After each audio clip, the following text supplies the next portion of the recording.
this morning to have with us an ardent voice for the middle class and working families. Senator Bernie Sanders is America's longest-serving independent politician in Congress.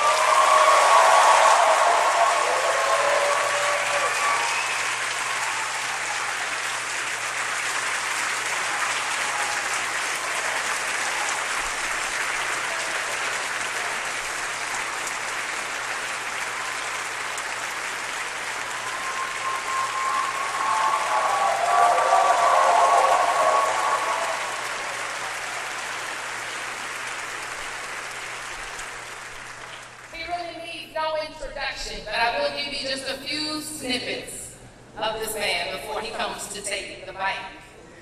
One of the trademarks that defined Sanders' campaign was his call for a political revolution, which asks for everyday citizens to become active, every single one of us, to become active in the political process and to be the change that we want to see on any given issue.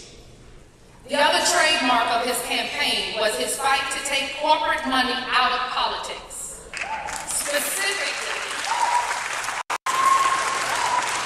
Specifically overturning the Citizens United ruling, which allows corporations and the wealthy elite to pour unlimited amounts of money into campaigns.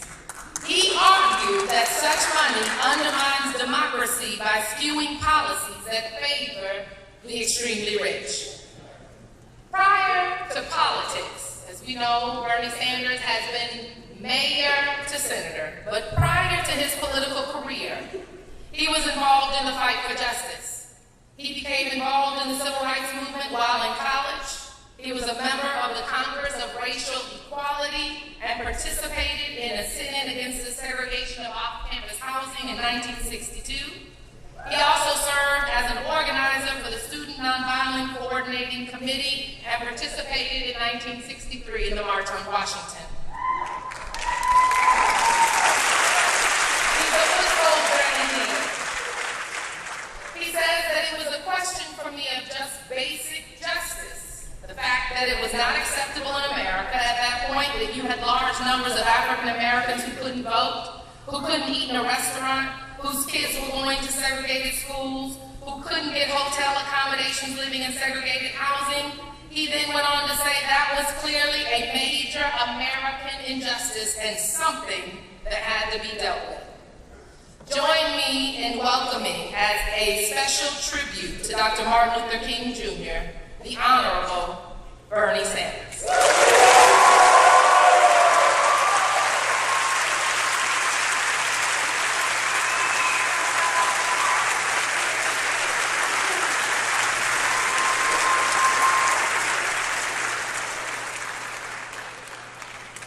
Good morning. On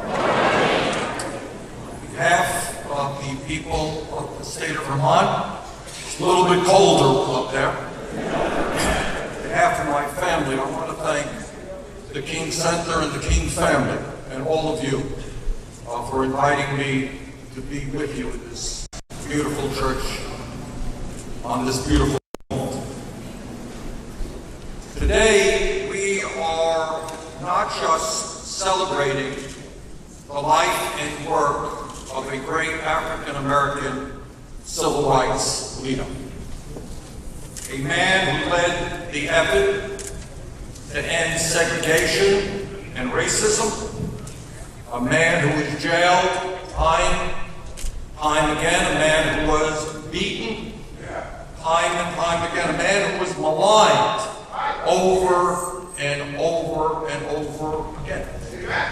And it is easy for us today in the year 2017, as the whole country celebrates Dr. King, to forget that in the last few years of his life, if you think governors and senators and mayors were standing up and saying, what a great man Dr. King was, read history, because you are sorely mistaken.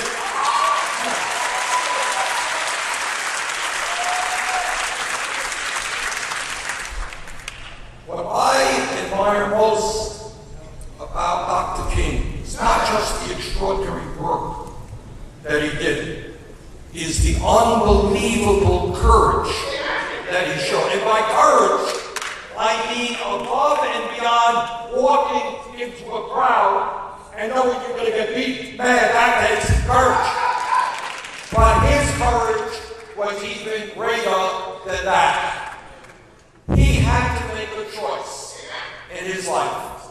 He became a recipient of the Nobel Peace Prize. He was famous all over the world. All kinds of honors were given to him, and people said, "You did a great job. You stood up to racism in Mississippi and Alabama and Georgia. You're a great man. You helped write and pass the Voting Rights Act. Wow, what an achievement for 10 lifetimes." And he could have accepted all of those awards and all of that praise. But his courage, extraordinary courage, was that he went into his heart and he went deeper. You just heard it. I want to thank the King family for allowing us to hear that unbelievable speech on Vietnam.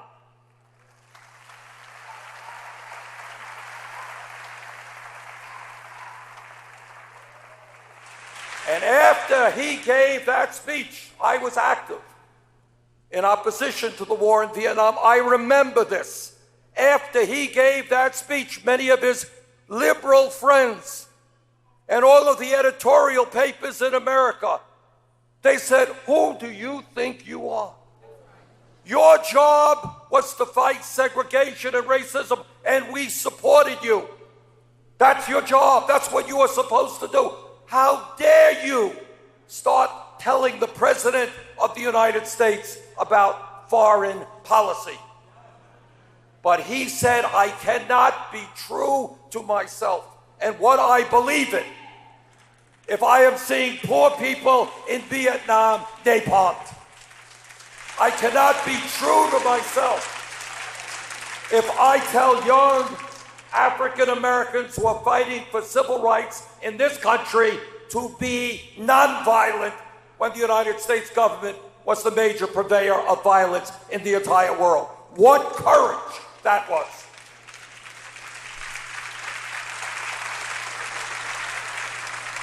And the result of that, let us be frank, is that many people who financially supported Dr. King said, "Sorry."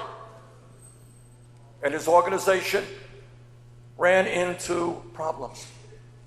Let us not forget for a moment where Dr. King was when he was assassinated. It was not on what we would call a traditional civil rights event. He was standing up with exploited workers in Memphis, Tennessee.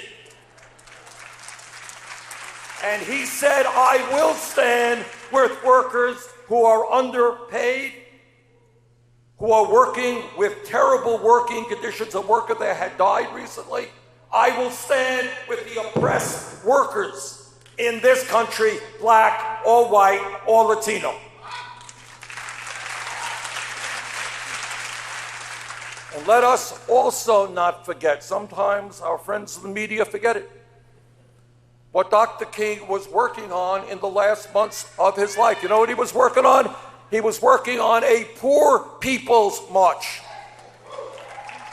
He was saying that in this country, this is back then, the 60s, in this country of incredible wealth, why do we have so many people living in poverty? In this country which is spending so much on the military, why do so many not have health care or basic education?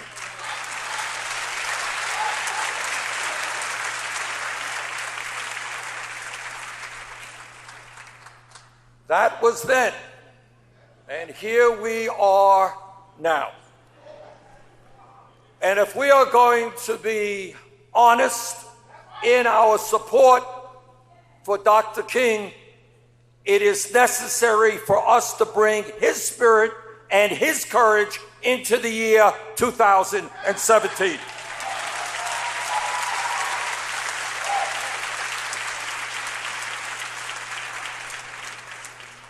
So we ask ourselves today that while it is easy for politicians to be saying nice words about Dr. King today, at the same time, they are suppressing the votes, making it harder for black people and poor people to participate in our democracy.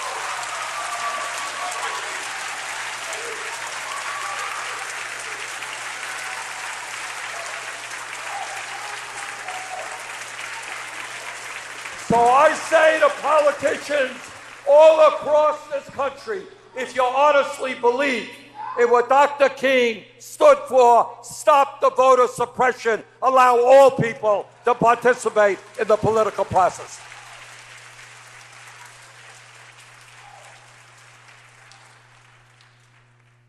When Dr. King was alive, he talked about the need to change our national priorities. That was true then, that is more true today.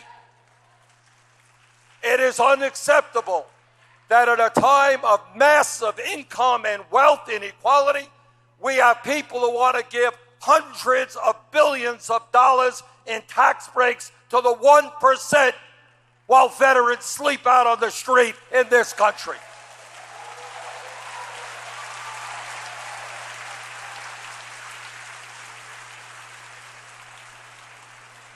It is not acceptable that in America we have the highest rate of childhood poverty of almost any major country on earth. And as we speak, as the only major country on earth not to guarantee health care to all people, we have those in Washington who want to throw 20 million people off of the health care they received under the Affordable Care Act and President Obama.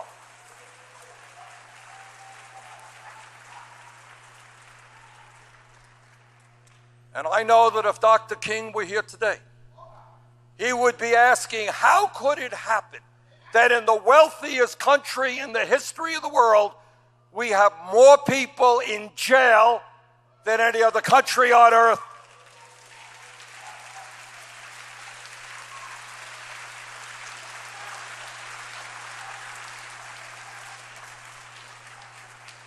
And he would join us in saying that maybe we should be investing in jobs and education, not jails and incarceration.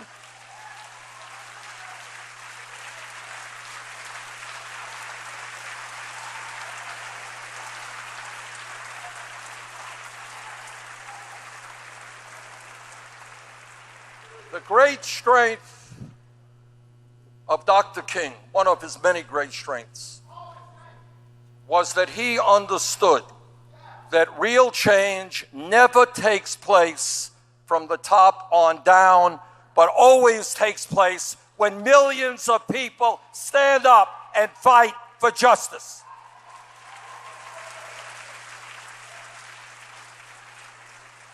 And today we are in a pivotal moment in American history, and never before